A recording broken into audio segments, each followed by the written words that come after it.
I'm back. Have y'all missed me?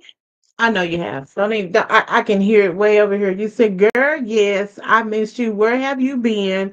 What's been going on? Why you been incognito? So, but hey, I'm back, y'all. Hello, welcome to Show Tea Tuesdays.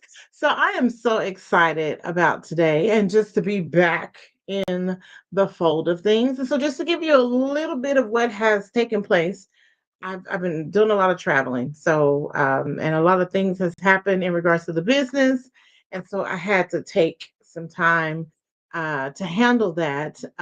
So I apologize for missing out on giving you some useful information, some tea that you can use with the podcast. So please forgive me. All is well. I'm still here in the fold and still doing wonderful and great things, of course, as always. So before we get into my special treat for today, I do want to tell you about the resource for today's segment.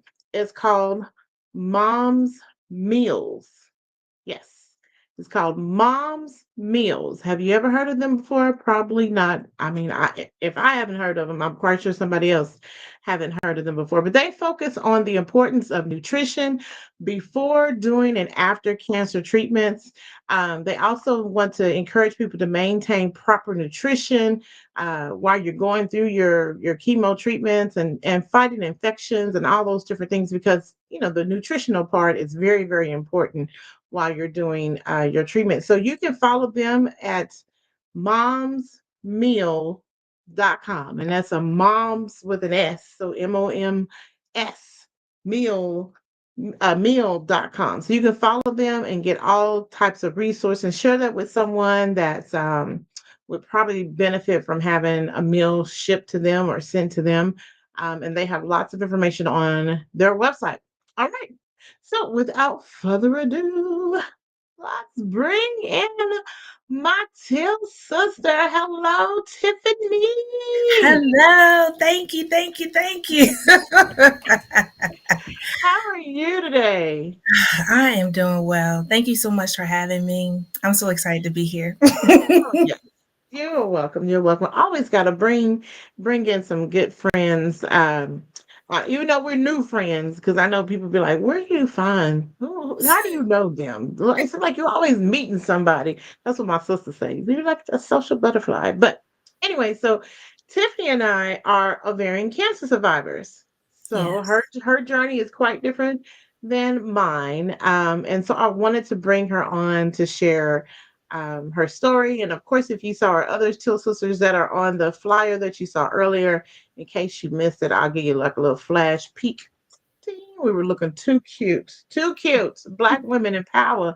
But our other two sisters, Kristen and Camille, they'll join us next week. So you'll get to hear a little bit more about them and their journey with ovarian cancer. So now, hashtag your favorite feels. Yes. Tell me about that. Thank you. Well, when I was trying to figure out a way to come up with, just something that I felt would bring positivity to my last name. I care about my last name. And then also having served in the military, I figured why not come up with your favorite feels? Because, well, people I think either love me or Right. they take a little while to warm up. Mm. So I went There's with always those few.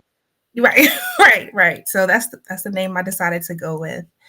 Your favorite Okay. fields. Your favorite feels. I like that. Okay, hashtag. She got that copyrighted, so don't be trying to take her stuff, y'all. That's her name. So Tiffany, where are you from? I'm originally from Baltimore, Maryland. Charm City is what they call it. Oh, is it they call it Charms? Why they call it Charm City? That part, that's a good question. But right now, because of this brain fog, I cannot remember.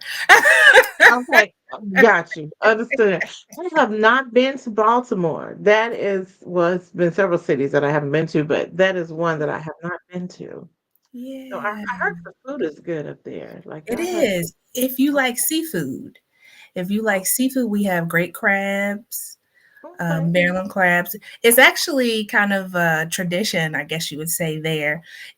We, you know, you it's In the summertime, everyone gets together. We'll get a bushel of crabs, and kind of like how you have a cookout in the backyard or a Oh, barbecue, get a not a bushel, bushel. dump them That's a on lot. the. It is. Dump them on the table, and everybody will kind of sit around and kind of pick through each of crabs together. And if you're not someone who's big on kind of that kind of community eating, then Mhm. you probably won't be a big fan of picking the crabs. You'll like more like the Dungeness style crabs instead. But Oh, okay. great seafood, oysters that are great. Uh, I've never had an oyster. are you kidding me? No, I'm not kidding. I'm dead serious. I have never had an oyster. To me, I feel like it would probably move in my mouth or something. I just Okay. You can get them fried as well. Some people oh like yeah. fried oysters instead of the raw ones. That's fine. Okay. Scallops, popular there, and just a plethora of fish. But yeah. Okay. Okay. Now Hmm. see, we could do the fish because I'm allergic to shellfish, so I can't do the crabs and Okay. lobsters and all of that stuff. But I can do fish. Hmm. I can explore that and see what all they work with. Okay. Now, has it cooled off up there in Maryland, Well, or is so it still kind of I'm warm? I'm actually originally from Maryland, but now I live in Southern Virginia in the Hampton Roads region. Okay. So it's starting to get, actually, it's a little bit chilly right now, but not too, like, it feels good to me. Let's just say that with my Right. temperature rising, it feels good to me. I'm ready for winter to just come on. I know we just got into fall, but Oh, I'm ready. wait, how you ready for winter already? We just got to I know. I had enough heat. you got enough right. I know. And I'm such a summer girl. I love the heat, but I can get it with the fall temperature. I don't really want to be cold where I have to put on a blanket and Oh, um bundle up and I don't feel like doing all that. I only put all of that on if it's like less than 32 degrees. okay. Does it get that cold there? Yeah, yes. Oh, Yeah. I didn't know that. Every I'm once not. in a while, it gets a little like I think we've had like a negative 12 one time, one winter. Hmm. Now that was Wow. good. Yeah. So when you say it's cool, what are we talking about, Tiffany? Let's see. Well, I mean, cool right now, it is just 61. That feels Oh, cool to me. That's nice. yeah, It's a that's breeze. It's a nice breeze. I That can felt work with good. that. Yes. Keep Yes, the windows open at nighttime. Let the I breeze know, flow through. right? Yes, indeed. Yes, that is good. Right. Have no worries then. So you mentioned that you're a veteran. So where did you serve? And are you still active or No, so I served in the United States Army, okay? uh, both in the active component and in the reserves and in the AGR program. Um, but no, I'm a retired veteran now. Okay. Yeah, I do miss it. I will admit, I do miss it sometimes. I miss the people. I Oh miss yeah. the people that I was able to work with. Some just wonderful folks. Yeah. Mm-hmm. Oh, well, Hmm. do you still keep in contact with them? I do. You know what they say when you leave the military, if people stay in touch with you, it says something about you because once you're gone, it's kind of like they can easily replace you with someone Right. else. But I do. I have some soldiers that I still keep in touch with and some friends, some peers. And it all Oh, actually had a couple come down here and visit me within the past couple of years here in Virginia. My last duty station was up in Massachusetts, freezing cold. oh, I don't oh miss yeah. that. I don't miss that. Right. Well, that's good. That's good. It's good to always have connections with people Mhm. and still be in contact even after you've retired and move on. It's just that bonding and that relationship that's important. Absolutely. So let's talk about the good old OC, right? Hmm. We have to educate our community about ovarian cancer so we can try to save as many lives as we can with sharing our story. Sure. Now, when were you diagnosed? I was officially diagnosed in February of 2021. Okay. Yeah, so that was after the last half, I would say the last 6 months of 2021. I'm sorry, 2020. Excuse me. My doctor thought that I might have had ovarian cysts.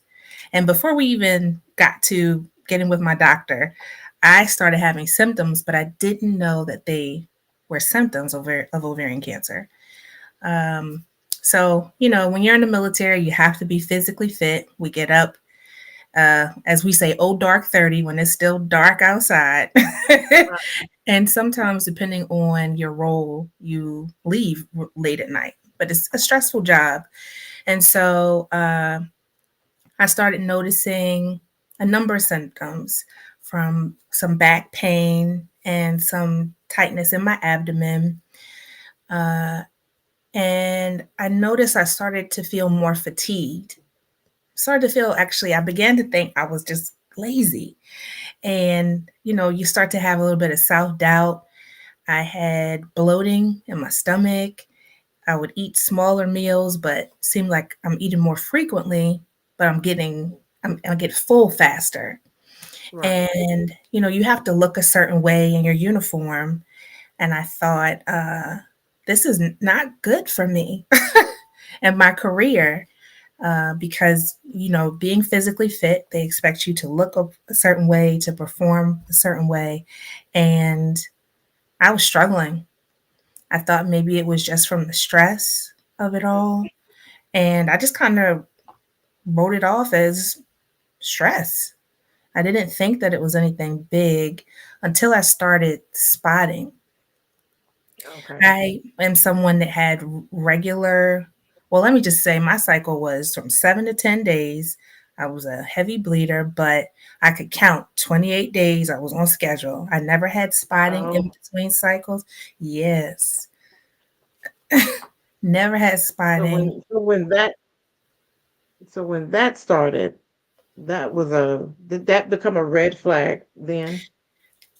It became a flag, but it wasn't just red. It wasn't so much red yet. It's just like, that's weird. I Mhm. thought maybe I had torn something. Maybe my cycle Okay. is just changing. Just I, nothing was a glaring flag for me. One day I was at home and um, I felt like I was, how you have that feeling when your cycle, like you're about to start bleeding? Start. Yeah. I had that feeling, but it was in a weird time and I started to feel faint. And I was on the phone with a friend, uh, another veteran who lives in Mexico. We were talking on the phone, and she said, "If you don't go to the hospital, Thank you, friend. right?" So I drove myself to the emergency room, and they did some testing, and that kind of started to get the ball rolling. That's what ended up my doctor saying, "Hey, maybe you have ovarian cysts. Let's do some more scans." So Hmm. yeah, it Okay. And started. so they're thinking that the cyst is causing the spotting and then also the bloating. Yes. And of course, your uniform's not looking like it's supposed to and triggering your appetite and all those things.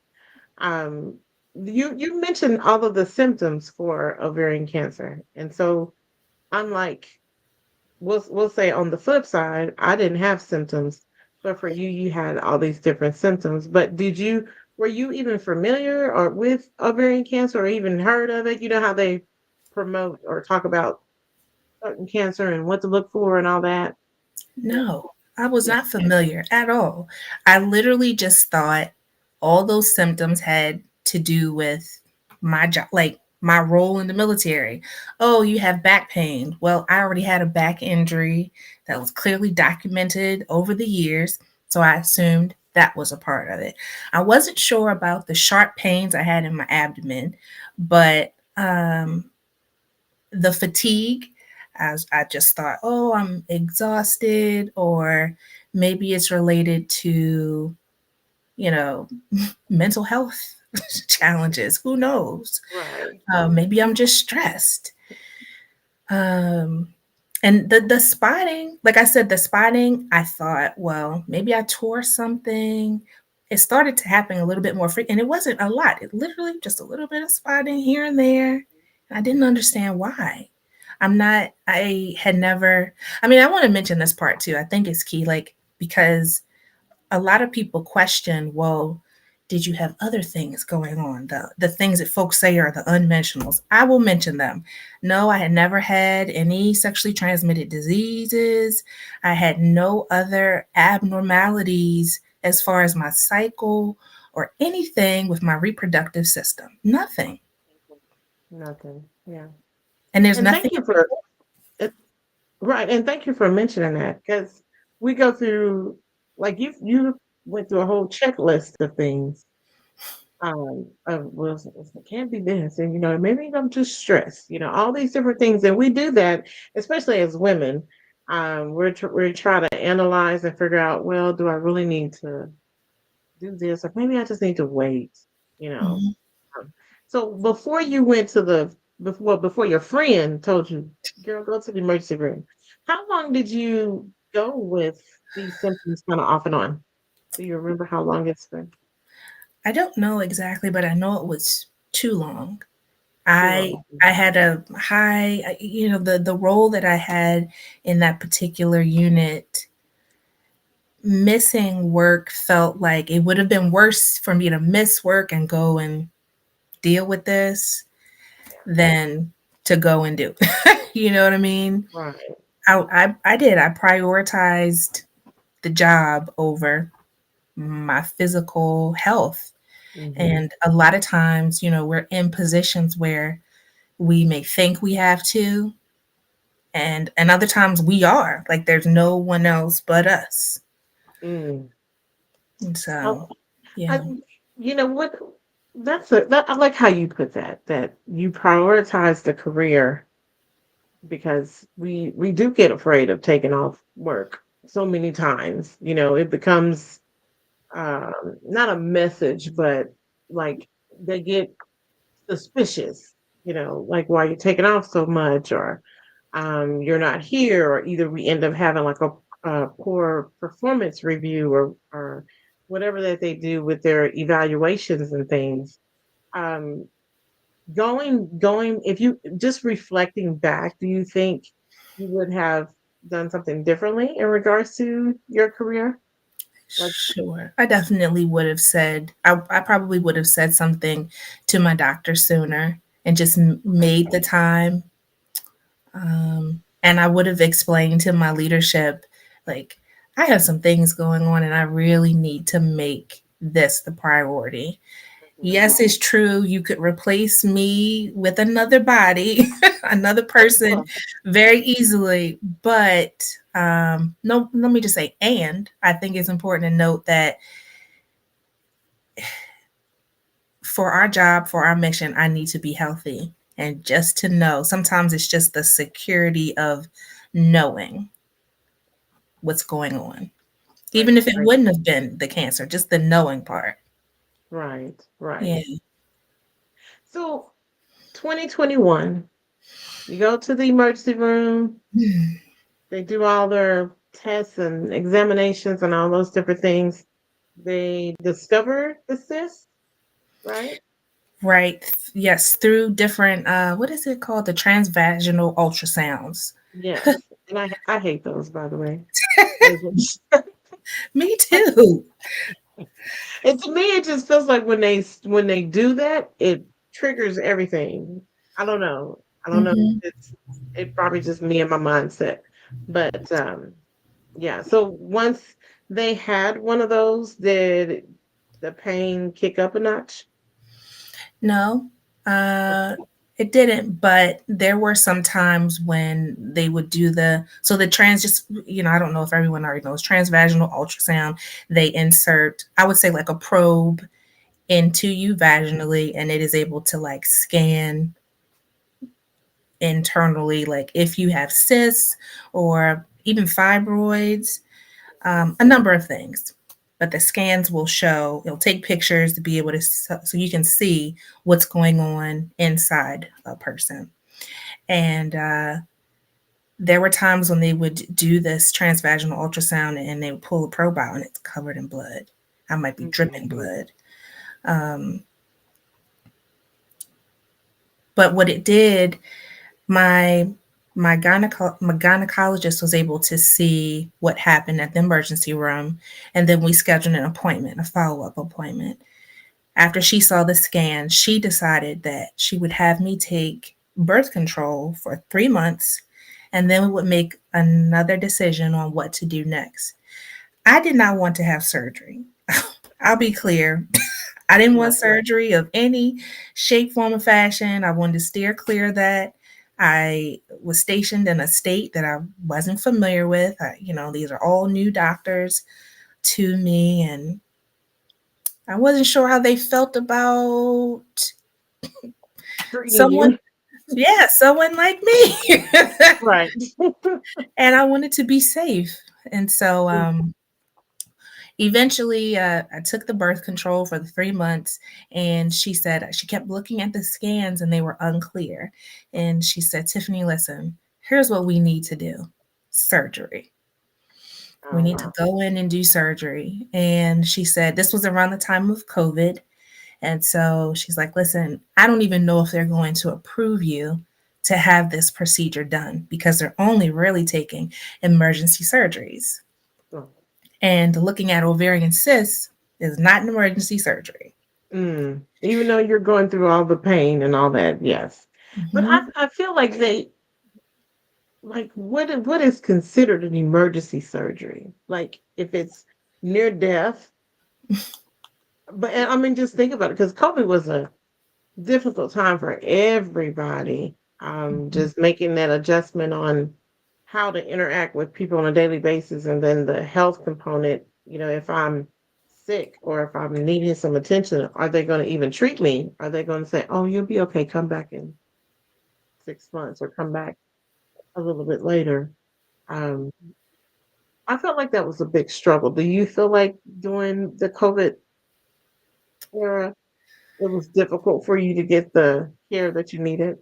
I felt like at times there were large gaps in, but I also was kind of torn because, mind you, I'm taking these birth control pills and she told me I had enough for 3 months. So I kind of use that as my gauge. Like every 30 days or so, it seemed like I may have had another appointment or another scan. And she Mhm. could, read the scan. Can I see anything different? No, it's still unclear. So just like the only other option was then to go to surgery. And so I want to also mention the sharp pains in my abdomen were on one side, and it wasn't consistent. It didn't Okay. it didn't stay. It just was like every so often. So it didn't keep me from like living my regular life. I would just notice it every so often. Mhm. Yeah, so and then in January of 2021, that's when we went and I had the surgery. Oh, and that's just to remove the cyst. That was really just to look at it and see what's Oh, going just to on. see. But Okay. the day of my surgery, the pre-op nurse came in and she said she's like reading through the notes, what to expect. She's like, "Yep, so we're going to remove your right ovary." And I said, "Wait a minute. Wait, now hold on. We did not discuss that. I don't know. This is my first time hearing this." So what is she? It makes me want to say, where did she get that from? Or is she not reading it correctly? Nope, she read it correctly. The doctor, the gynecologist, who's also a surgeon, she put that on the paperwork. And so the nurse said, "Well, let me have your doctor come in." Right. And talk And to me. right. And that was scary for me too, because I have always wanted to be a mom. Mhm. Like I wanted to get married and then be a mama. And just the thought of it, I think, was exciting for me too, because I don't have my mom anymore. My mom has passed away, and she passed away when I was in my early 20s. And just the thought of somebody kind of like tinkering around with my reproductive Justice system, system, yeah. scary for me. So imagine the day of surgery, you hear because someone is reading a sheet of paper before they're about to take you back. Hey, by the way, we may remove your right ovary. When were you gonna tell me? Like, who thinks to tell somebody that the day of surgery? The day because you seen me prior to. Yes, exactly. So, so when she comes in and she's ready to explain, Mhm, what was her explanation? Because I know at that point it's like I'm already like pre-prepared for surgery, but mhm. why are we doing that instead of looking like trying to figure out what is going on instead of removing the whole ovary? So she said, I want you to know that this is a possibility of what we might do. And so that's why I put it on the list as, what could be included in this procedure. And I Right. wish that she would have said that before Right. because it definitely made my blood pressure skyrocket. Right. Like, good grief. Right. And you sit up in the bed like you doing what? Right. Right, right. Like, I will leave right now. I already didn't want to do this. Right. So what ended up happening? Sure. So she told me if and it was funny like how she explained it. If she went in and she saw anything like questionable, it would be a little bit of a longer procedure. Okay. And she kind of gave me like a roundabout time frame. She's like, if I just need to go in, take a look, and do a biopsy, it will be done earlier. And so she performed the surgery and she did remove my right ovary. And that's Mm. how she found out that I had ovarian cancer. Um, Again, this wasn't done by a gynecologic oncologist. So that was a little bit different. Actually, 2 weeks after the procedure, uh, she called me into the office and I thought she was just going to check my surgical sites and make Right. sure they were healing well and everything. And then she says, "How you doing today?" "I'm doing well. How are you?" She's like, "Well, so you have cancer. No, you have cancer and you need to get a hysterectomy."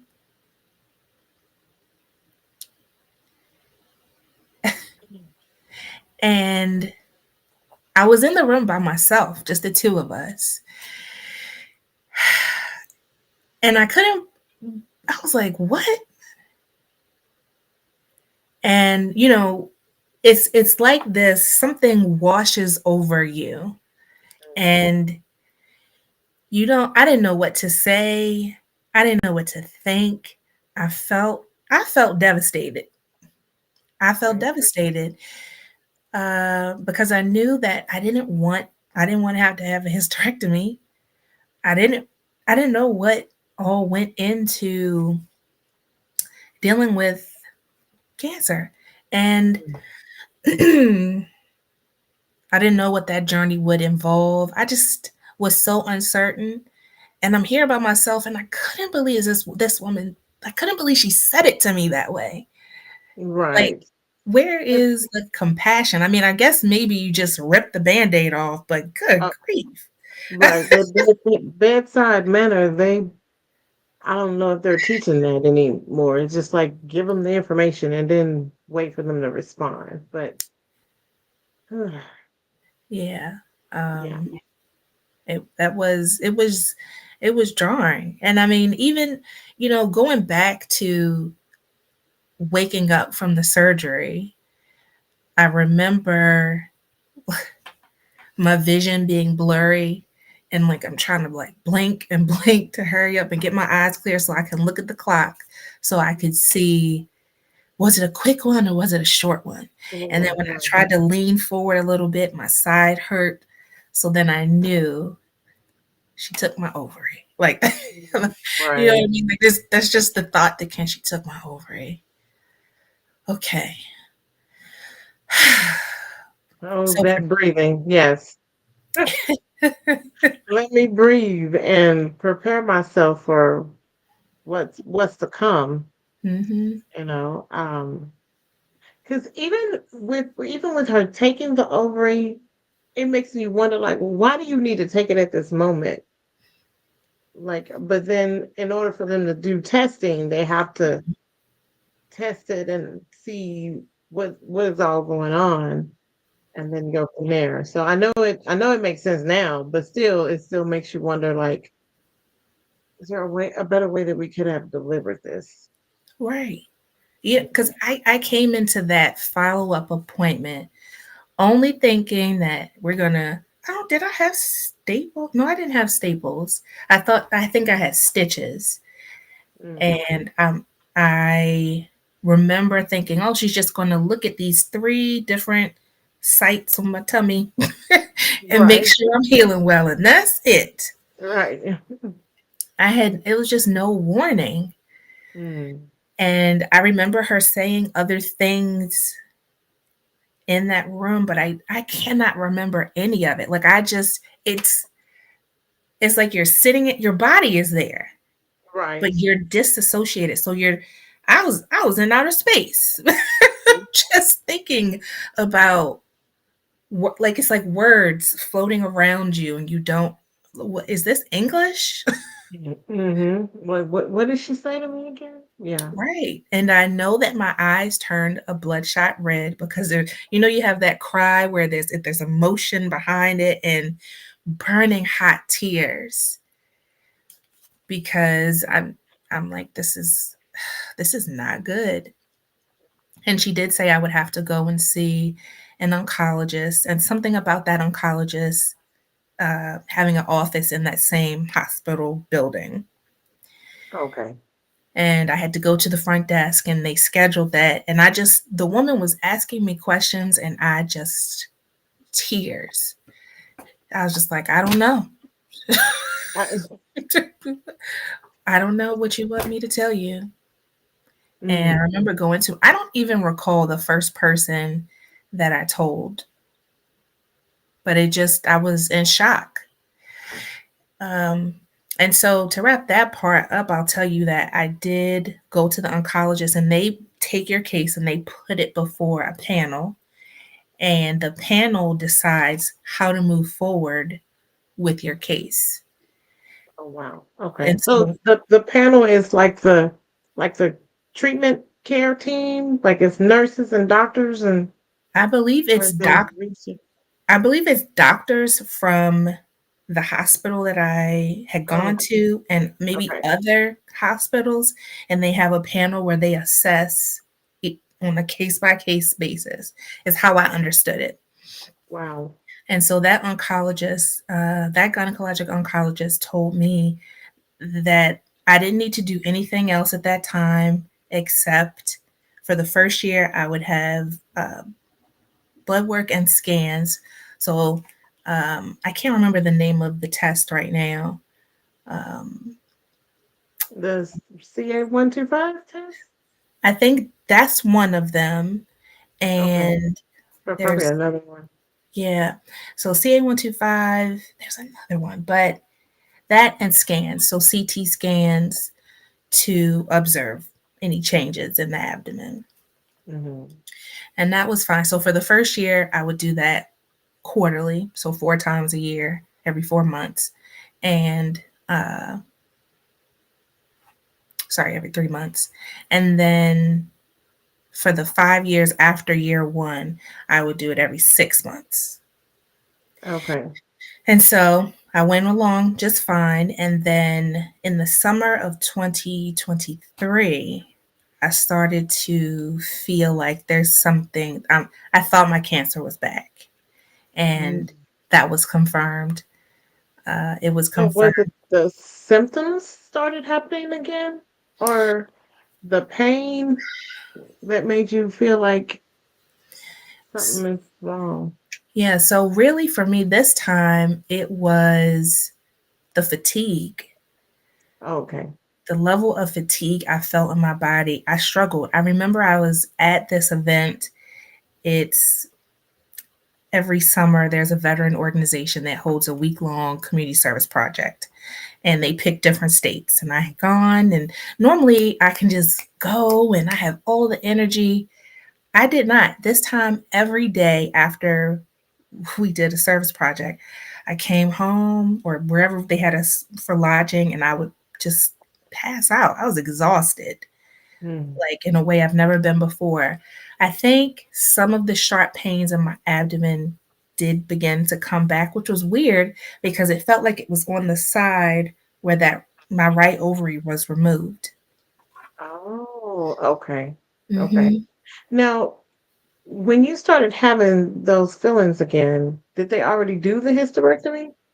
No, no. Oh, so they hadn't. So Okay. I didn't have a hysterectomy at that point. Okay. Yep. Gotcha. Hmm. And so August 29th of 2023, that's when I had surgery. Uh, my doctors decided we would move forward. We had done some blood work, scans, and a PET scan. And for him, he's like, it's a little unclear. And at first he said, no, we're just going to wait for a little bit. But the blood work, the numbers were skyrocketed. Oh, yeah. And I had some concerns, and he's like, you know what? He says, I think it would be best for us to just go ahead and have surgery, do the surgery. We'll go in, I'll take a look, and then I'll make a call. And I remember telling him, I don't want a hysterectomy. I do not. I was very clear. And I thought about it and I prayed about it. And I sent him a message on our secure messaging app, and I said to him, listen, I believe I have a lot of life left to live. A lot. And you already know I do not want a hysterectomy. Right. But if you go in there and perform the surgery and you feel like my life depends on it, go ahead and perform this procedure and remove it. Um, but deep in my soul, I did not want to have a hysterectomy. So the day of the surgery, my two close friends from two as a husband and wife that we all went to college together, and they're a big part of my support system throughout this. I'm grateful for them and for their whole family, and a lot of friends and family, but they were the ones that were here. Right.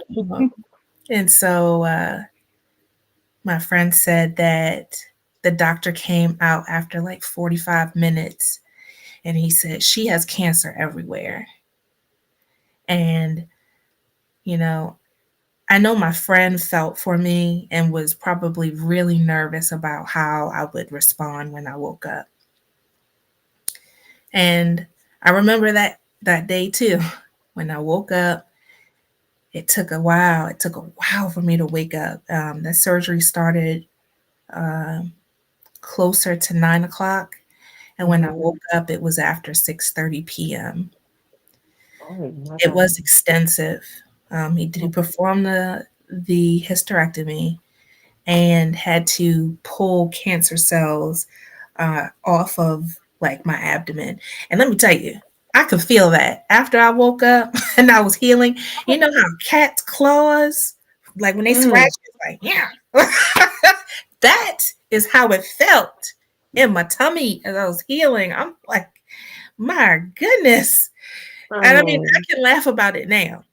right. Then Right. it's not a laughing matter. um, So, with everything that you've mentioned, you said with that hysterectomy that you just absolutely refused to get one.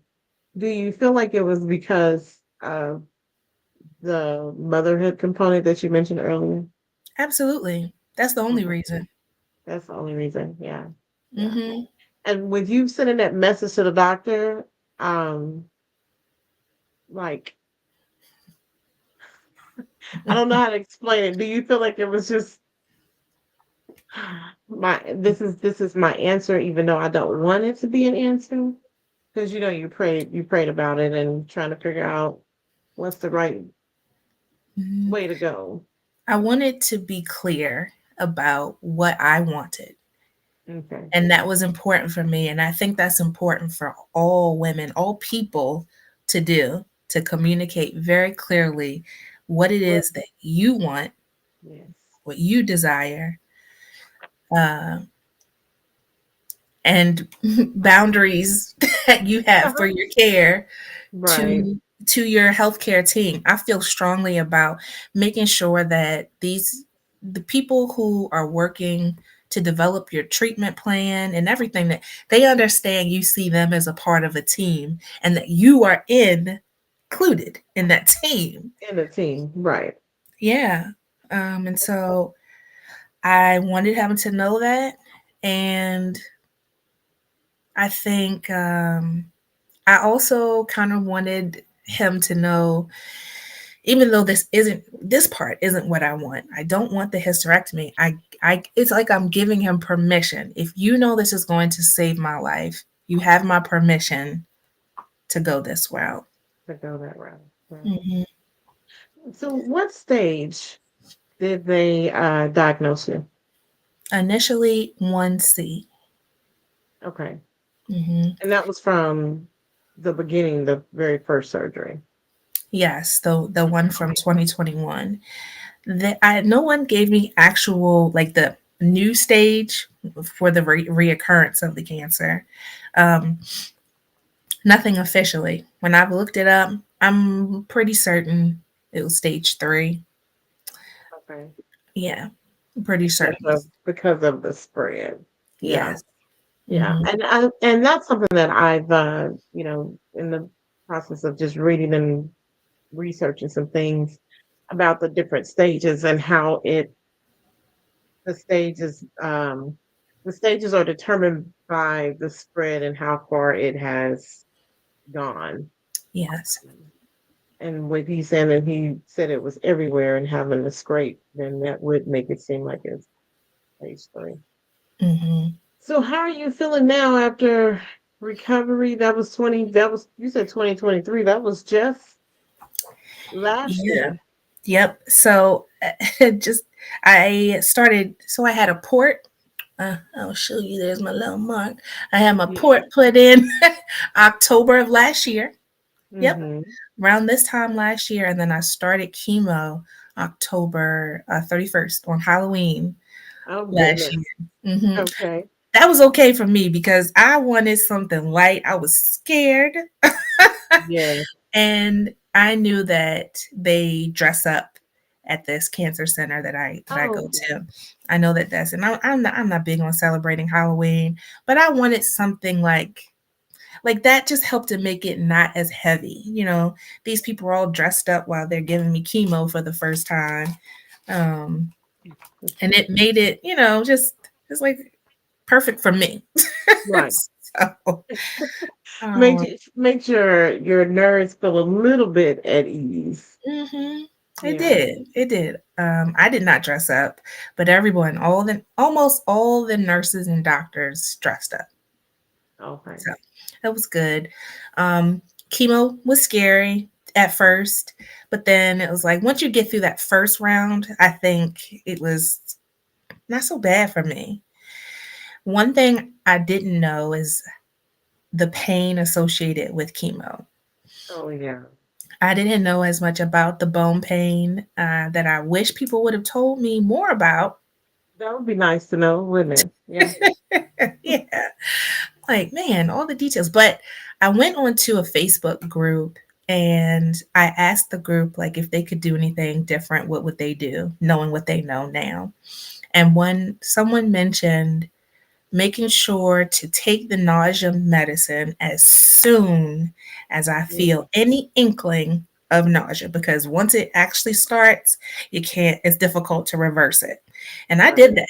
And, um, you know, uh, I am someone who does not like to get sick to my stomach at all. Not that people do, but I can't stand it.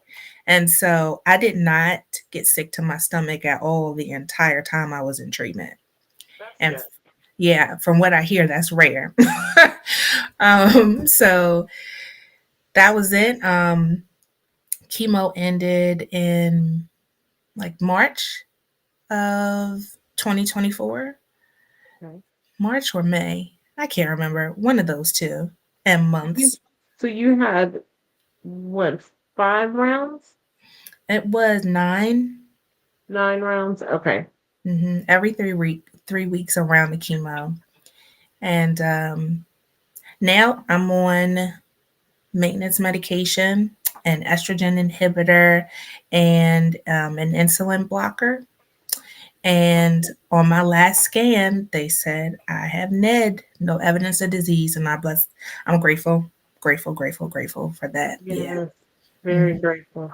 Now, when was your last scan? This was Not too in long ago. August. Okay. Wait, when did we meet? Was it in August or September? It was August. Uh, I think it was August. So, August or somewhere around there. okay, so after we met. Oh, okay, gotcha. You got good news. Yes. Yes. Mm-hmm. Well, Yes. that's wonderful. That's wonderful. It's all, and when she says NED, that means no evidence of disease. And so when you get that term, it just brightens your spirit.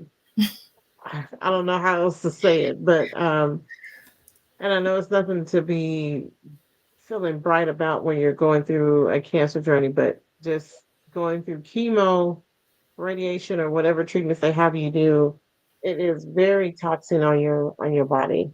Mhm. Um, the long term effects, I don't know how long it lasts, but it can take it takes a minute. It does. And so kudos to you. I'm so happy that you got some good news. Thank you. Thank you so Yeah. much. And I'm hoping and praying that it's gone. Yeah, thank you. I received that. I do. I do. I hope so too. Yeah. Uh, I appreciate you mentioning like long term effects. Let me say this, I did not know as much about the long term effects and how to transition through them and getting used to my body as it is now. Hmm. That has been a process.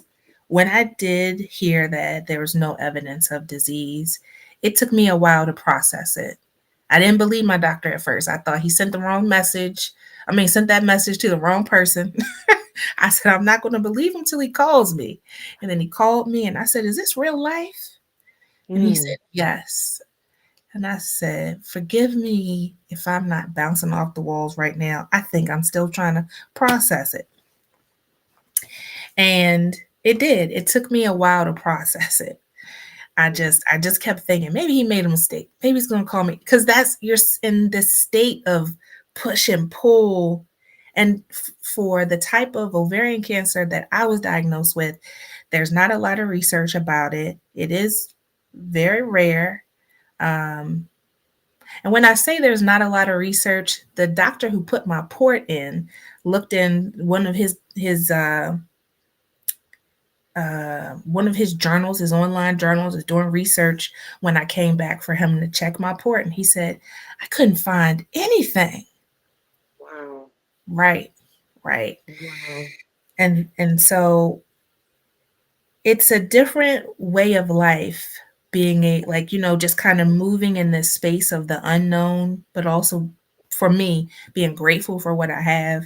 And when I finally was able, when it did finally hit me and I could accept it, like this is real. NED is real It was for real. you.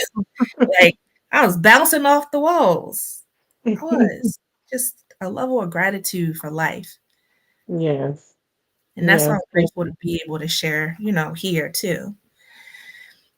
It's the journey doesn't stop. Some Right. people feel like, oh, you're through with chemo, you're cancer free now. Stop talking about it. You'll be fine. Just go move on. It doesn't work like that. I've had friends and family members that were diagnosed with breast cancer way Mhm. before my stuff started. And so I'm always a true advocate of go and get your girls checked, go do your mammograms, and encouraging other people to do it because that's what you constantly hear. It's advertised everywhere, it's on TV. We see it everywhere. Mhm. So when you start to be introduced to other types of cancer, it makes you back up and be like, now what? Now how come no one's saying anything about this? Why are we not sharing? I Mhm. hate to say that, because the symptoms that you mentioned earlier, of course, they're all symptoms that all women are going to have an experience, but the magnitude of the pain and the consistency of it makes it more alarming. Where I need to go and get this checked out, and Mhm. I guarantee you, there's other women out here or men that has wives, girlfriends, sisters, whomever, that they're going through something right now and they won't go to the doctor. Mhm. They'll keep it to themselves. Oh, I'm okay. Let me just lay down. And then you feel a little bit better, but then it comes back. And I just feel like we have to do better. We as the people, we as the society, we have to do better to educate others about what is going on with our bodies and how we can take control and be able to get early detection. Um, that's a really important part. Um, so your story is, oh, don't do it, Renee. Sorry. Your story, sorry. I'm pushing back them tears is trying to come forward. Your story is so alarming because everybody's journey is different.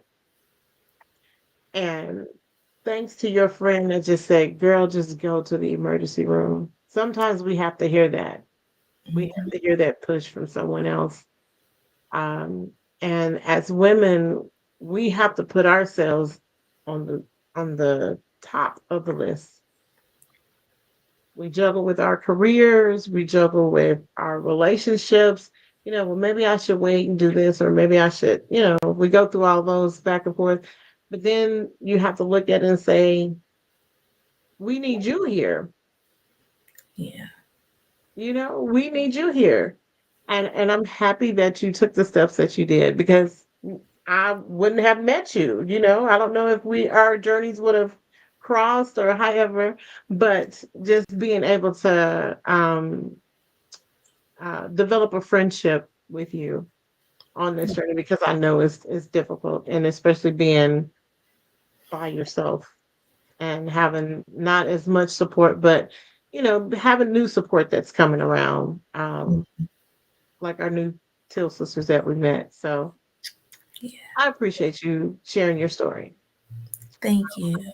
I really do. I really do. I want you to always take care of yourself I every will. day, every day. And it's okay if you feel exhausted. Sometimes, girl, I just go and I just lay across the bed and knocked out. Mhm. So we have to recharge ourselves.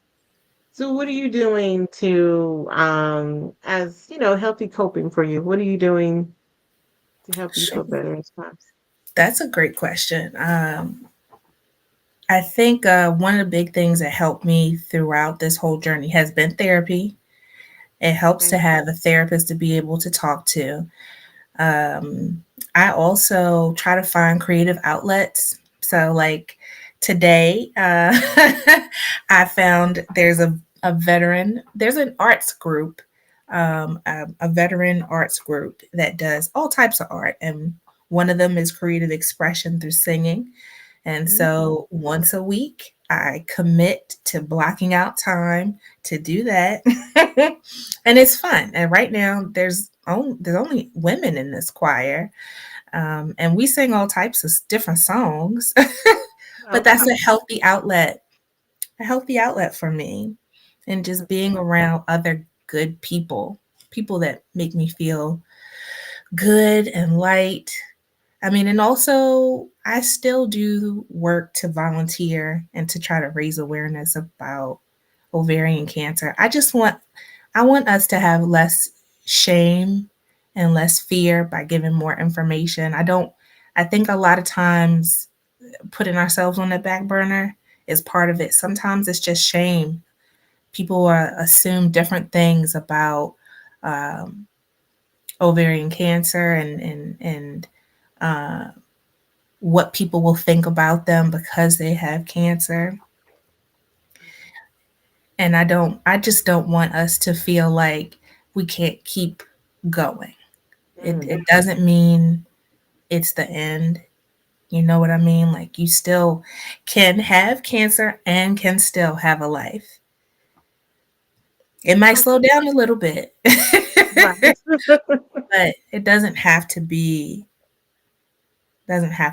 an end all. No. And you said earlier you have a whole lot of life to live, right? Yes, I believe that still. I Still. have a whole lot of life to live. It's not done yet. And I take my time. I'm starting to walk a little bit more, Okay. get my physical fitness back up, and I feel good about that. I'm taking my time. No pressure. Right. Um, No pressure. And mhm, don't um uh oh goodness. Come on, word. Be your well, that's not what I'm trying to say. We are our biggest critic. So mhm. don't beat yourself up if you don't do something. Like, if you don't go walking one day or something like that. Yeah. So give yourself grace. You deserve it, right? Mhm. I have had to learn that. Good grief. Right. And do you feel like that's difficult because you have your military background and you've kind of been Oh yeah. I think trying? it's been difficult because just even the whole journey because of my military background because like I said I went from being physically fit Mhm. to then do like I can't imagine having to work while in treatment. Oh yeah. And I pray a special prayer for people who have to Hmm. because that's difficult. But having to slow completely down, this is a new level of, I mean, I thought just by coming to Virginia, I had slowed down. No, this cancer journey said, nope, there's another level of the slowdown. Right. If you didn't know, now you know. And Now I you got, know. yep. And I mean, and even after treatment is over, if you're someone who has a hysterectomy and you go into early menopause, that's been a big shift as well. And I realized how little I knew or understood about menopause aside from hot flashes. Mm, Mhm. No one talked about it. no. No. No one talks about it unless one of those celebrities do. Mm. And that's another story. But Mhm. we just say, "Oh, girl, I'm hot," and then we don't think about the rest because there is an emotional component to it. Mhm. I found myself to be more triggered by certain things or words, and then before I know it, I'm about to cry. And I'm Yes, like, okay, calm down. It's not that serious. But to me, it feels like it is. So it can be taxing. for It sure. is. Yeah, for Mhm. sure. So I'm not going to ask you to sing because you said Thank you. that was a sharp thank you. Like, I am not singing in front of people. Don't do that. Don't do that.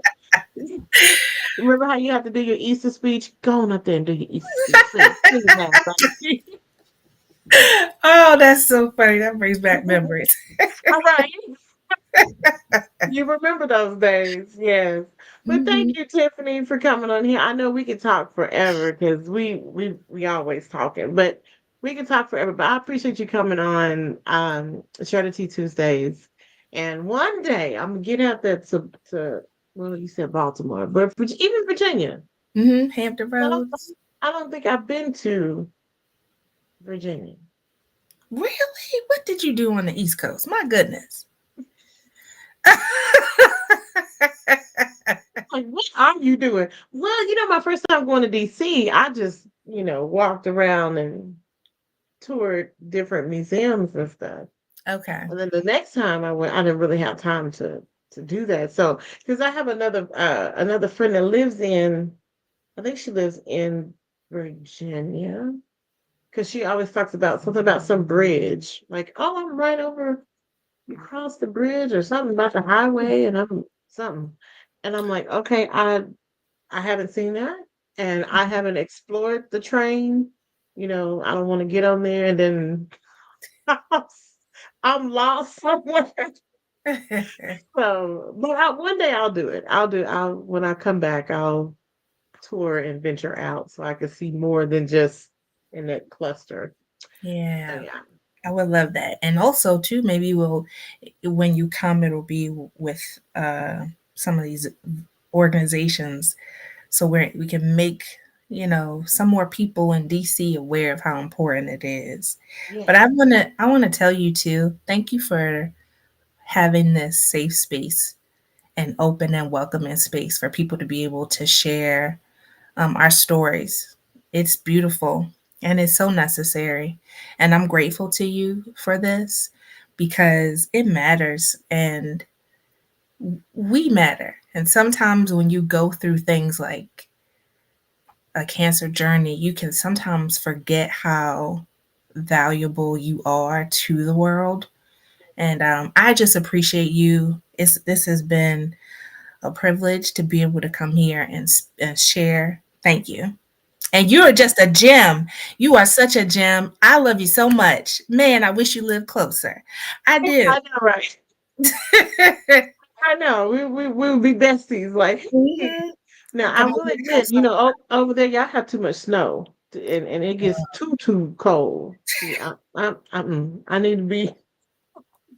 But we will always connect. You know that. You know sometime. that. But thank you for the kind words. I truly do appreciate it. And it's been and I know this is not going to be your first or your last time on Shredity Tuesdays, because we Yeah, got plenty to talk about. You can always come back and we can thank talk you. about other things besides cancer. Okay. We have other things that we can discuss too. So hopefully next week we will have our other friends come on and share their journey and encourage other people and be, give some awareness and all those good things too.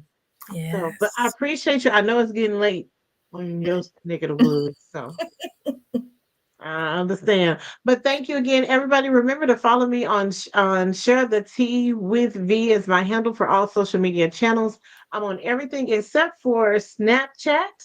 And if you would like to share your journey, you can always reach out to me, send me an email at sharetheteawithv@gmail.com, and we can bring you onto the show too. Always remember to be intentional, be insightful, and be impactful in everything that you do. And hey, we're sharing the tea, don't spill it. All right, Tiffany, you have a good night. Good night. Thank you. You're welcome.